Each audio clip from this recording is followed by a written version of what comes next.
চাঁপাইনবাবগঞ্জ জেলা প্রশাসন ও মহিলা বিষয়ক অধিদপ্তরের আয়োজনে জুলাই পুনর্জাগরণ অনুষ্ঠানমালা ২০২৫ উদযাপন উপলক্ষে মায়েরা শীর্ষক অভিভাবক সমাবেশ ও আলোচনা সভা অনুষ্ঠিত হয়েছে।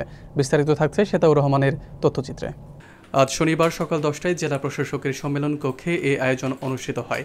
জেলা প্রশাসক আব্দুস সামাদের সভাপতিত্বে অনুষ্ঠানে প্রধান অতিথি হিসেবে উপস্থিত ছিলেন অতিরিক্ত police super ANM Wasim Firoz. আর উপস্থিত ছিলেন জেলা সমাজ সেবা উপপরিচালক উম্মে কুলসুম, সিভিল সার্জন ডাক্তার AKM শাহাবুদ্দিন, জেলা তথ্য কর্মকর্তা রূপক কুমার বর্মন, জুলাই যোদ্ধা প্রতিনিধি ও শহীদ পরিবারের সদস্যবৃন্দ। আলোচনায় জেলা প্রশাসক বলেন, ফ্যাসিস্ট সরকার ও তাদের সহযোগীদের বিচার আন্তর্জাতিক অপরাধ ট্রাইব্যুনালে শুরু হয়েছে। পরাজিত শক্তিরা দেশে অস্থিতিশীলতা সৃষ্টির ষড়যন্ত্রে লিপ্ত, তাই আইনশৃঙ্খলা রক্ষাকারী বাহিনীকে সতর্ক থাকতে হবে, যাতে তারা সফল হতে না পারে। এই বিচার কার্যক্রম সহ দেশকে অস্থিতিশীল করার জন্য কিন্তু অপতৎপরতা থেমে নেই। এরকম আন্দোলন কিন্তু আমরা দেখি নাই, যেখানে ছাত্রছাত্রীবৃন্দ স্বতঃস্ফূর্তভাবে অংশগ্রহণ করেছে।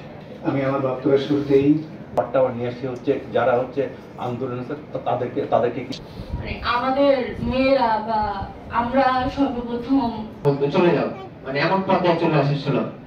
আসলে আমাদের চাঁপাইনবাবগঞ্জে সেরকম সংঘর্ষ না হলো 5 তারিখে একটা ইসলামিস্ট থেকে বা আগে আমার বাবা মা মানা করতো যেগুলো আসলো না যাওয়া না, কিন্তু লাস্ট পর্যায়ে কখনো আমাকে মানা করতো না, তারাই আমাকে মানে বলতে চলে যাও।